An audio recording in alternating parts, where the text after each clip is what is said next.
Parliament budget సమావేశాలకు రంగం సిద్ధమైంది. వాడి వేడి చర్చలకు అటు ప్రతిపక్షం ధీటుగా ఎదుర్కొనేందుకు అధికార పక్షం రెండు సంసిద్ధమయ్యాయి.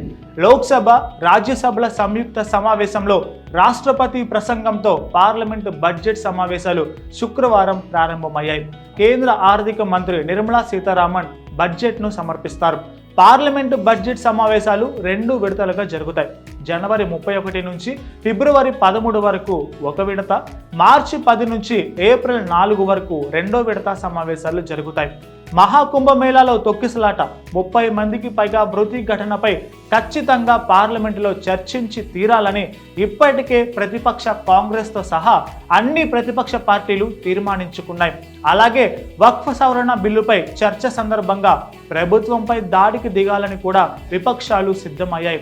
కాగా వక్ఫ్ సవరణ బిల్లుతో సహా 3 కొత్త బిల్లులను మొత్తం మీద బడ్జెట్ సమావేశాల్లో 16 బిల్లులకు సభ ఆమోద ముద్ర పడేలా చూసేందుకు కేంద్ర ప్రభుత్వం సిద్ధమైంది. వాటిలో వక్ఫ్ సవరణ బిల్లుతో పాటు ఇమిగ్రేషన్, విదేశీయుల బిల్లు మరీ ముఖ్యమైనవి. వక్ఫ్ సవరణ బిల్లుపై ఇప్పటికే పార్లమెంటు సభ్యుల సంయుక్త కమిటీ చర్చించి లోక్సభ స్పీకర్ ఓం బిర్లాకు తన నివేదికను సమర్పించింది. నిరుడు పార్లమెంటులో ప్రవేశపెట్టిన ఈ బిల్లుకు ప్రభుత్వం పలు సవరణలతో ఆమోదింప చేసుకునేందుకు సన్నద్ధమైంది. వక్ఫ్ సవరణ బిల్లుతో పాటు ముసల్మాన్ వక్ఫ్ రద్దు బిల్లును కూడా ప్రవేశపెట్టనున్నారు. ప్రభుత్వం 3 కొత్త బిల్లులను సిద్ధం చేసింది. అవి విమానాల వస్తువులలో పరిరక్షణ బిల్లు, త్రిభువన్ సహకారి విశ్వవిద్యాలయ బిల్లు, ఇమిగ్రేషన్, ఫారినర్స్ బిల్లు, అలాగే 2025 ఫైనాన్స్ బిల్లు, గ్రాంట్స్, ఇతర బిల్లులను కూడా ప్రభుత్వం రంగం సిద్ధం చేసింది. మరో 10 బిల్లులు గత సమావేశాల నుంచి సభ ఆమోదానికి రెడీగా ఉన్నాయి. ఇక పార్లమెంటు బడ్జెట్ సమావేశాలకు ముందు రక్షణ మంత్రి రాజ్నాథ్ సింగ్ ఆధ్వర్యంలో గురువారం నాడు జరిగిన అఖిలపక్ష సమావేశంలోనే మహాకుంభమేళాలో తొక్కిసలాట ఘటనపై ఉభయ సభల్లో ప్రధానంగా చర్చించాలని స్పష్టం చేశాయి.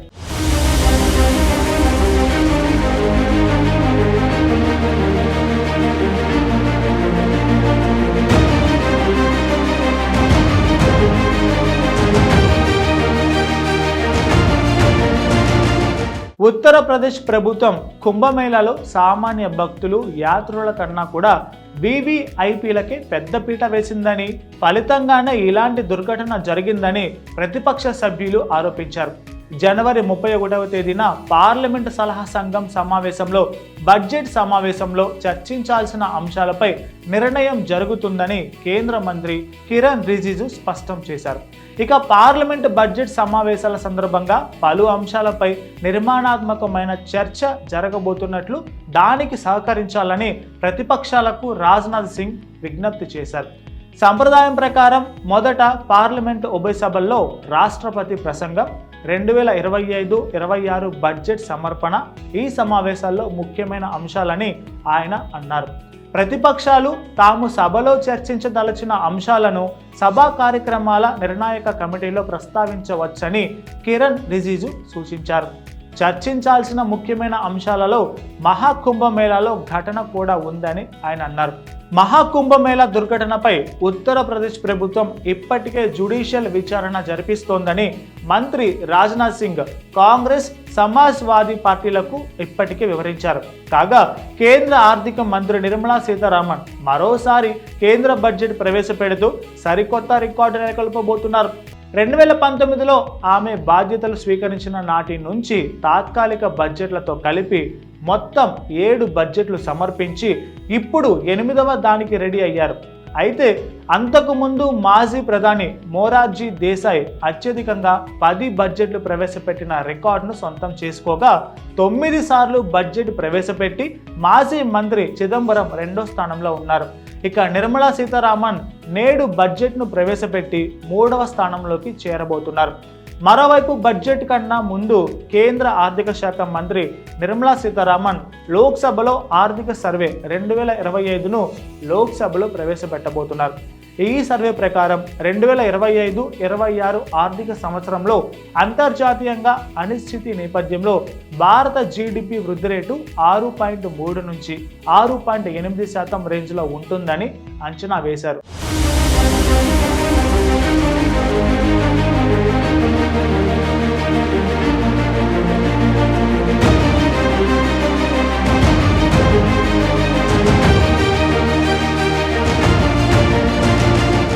ఇక వచ్చే ఆర్థిక సంవత్సరం కూడా వినియోగం స్థిరంగానే ఉండొచ్చని, తద్వారా ద్రవ్యోల్బణం కూడా అదుపులోనే ఉంటుందని ఆర్థిక సర్వేలో అంచనా వేసినట్లు రిపోర్టులో వెల్లడించారు నిర్మలా సీతారామన్.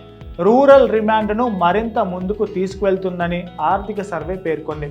జూలై సెప్టెంబర్ త్రైమాసికంలో రియల్ టర్మ్స్లో భారత ఆర్థిక వ్యవస్థ వృద్ధి రేటు 5.4% నమోదైందని, ఇది రిజర్వ్ బ్యాంక్ ఆఫ్ ఇండియా అంచనా వేసిన 7% కంటే తక్కువ అని ఆర్థిక సర్వేలో ఉంది.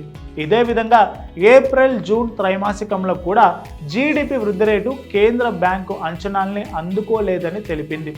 ఇక కేంద్ర ఆర్థిక శాఖ మంత్రి నిర్మలా సీతారామన్ లోక్సభలో ప్రవేశపెట్టిన ఆర్థిక సర్వే 2025లో ముఖ్యాంశాల గురించి ఇప్పుడు చూద్దాం.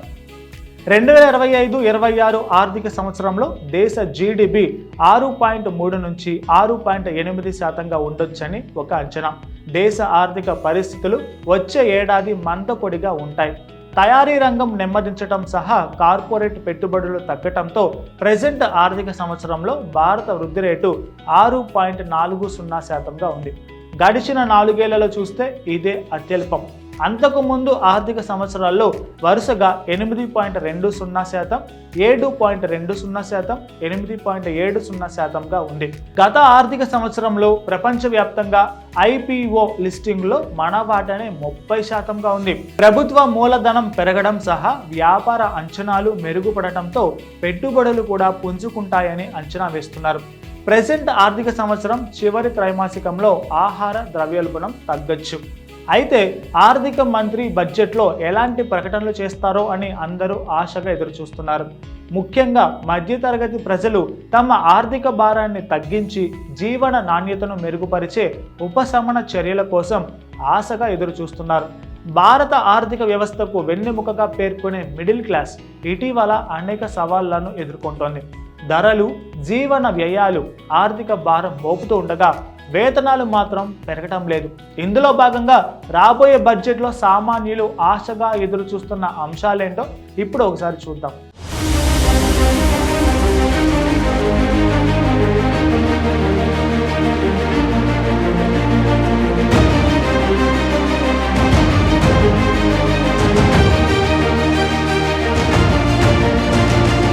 మనం చెప్పుకోవాల్సింది ట్యాక్స్ స్లాబ్ సవరణలు.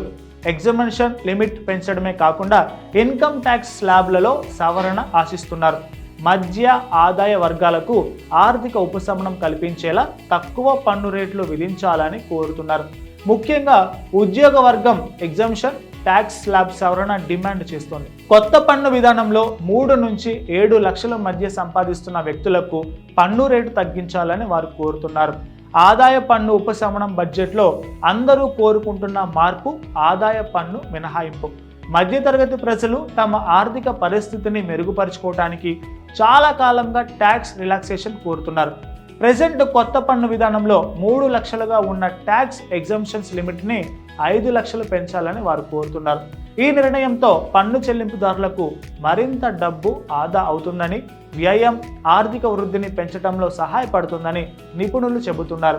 పొదుపును ప్రోత్సహించడానికి ప్రభుత్వం కొత్త పన్ను విధానంలో సెక్షన్ 80C, 80D, 10, 13A వంటి డిడక్షన్లు చేర్చాలని కూడా వారు సూచిస్తున్నారు. ఉద్యోగ కల్పన, నైపుణ్య అభివృద్ధి మధ్యతరగతి ప్రజలకు నిరుద్యోగం ప్రధాన ఆందోళనగా మిగిలిపోయింది. ఇక మౌలిక సదుపాయాలు, తయారీ, సాంకేతిక రంగాల్లో పెట్టుబడులు పెట్టడం ద్వారా ఉద్యోగాల కల్పనపై ప్రభుత్వం దృష్టి సారిస్తుందని భావిస్తున్నారు. స్కిల్ డెవలప్మెంట్ ప్రోగ్రాంలతో పాటు స్టార్టప్లు, చిన్న వ్యాపారాలను ప్రోత్సహించాలని వారు కోరుతున్నారు. మారుతున్న జాబ్ మార్కెట్కి తగిన విధంగా స్కిల్స్ అందించాలని, వివిధ పరిశ్రమల్లో ఉద్యోగ అవకాశాలు సృష్టించాలని కూడా వారు కోరుతున్నారు. ఇక ఆరోగ్య సంరక్షణ ఖర్చులు పెరుగుతున్నందున మధ్యతరగతి ఈ రంగంలో మరింత ప్రభుత్వ మద్దతును ఆశిస్తోంది. పబ్లిక్ హెల్త్ కేర్ ఇన్ఫ్రాస్ట్రక్చర్కు బడ్జెట్ కేటాయింపులు, హెల్త్ ఇన్సూరెన్స్ ప్రీమియంపై పన్ను ప్రయోజనాలు చాలా అవసరమైన ఉపశమనాన్ని అందిస్తాయి. ఇక అదే విద్యలో పాఠశాలలకు ఎక్కువ నిధులు, స్కాలర్షిప్లు, ట్యూషన్ ఫీజులపై పన్నుల మినహాయింపులు కూడా వారు కోరుతున్నారు. రాబోయే బడ్జెట్లో digital learning, skill development, teacher ట్రైనింగ్లో మరిన్ని పెట్టుబడులు పెట్టాలని భావిస్తున్నారు. కేంద్ర ప్రభుత్వం మధ్యతరగతి ప్రజల ఆశలను నిలబెడుతుందో వమ్ము చేస్తుందో చూడాలి మరి.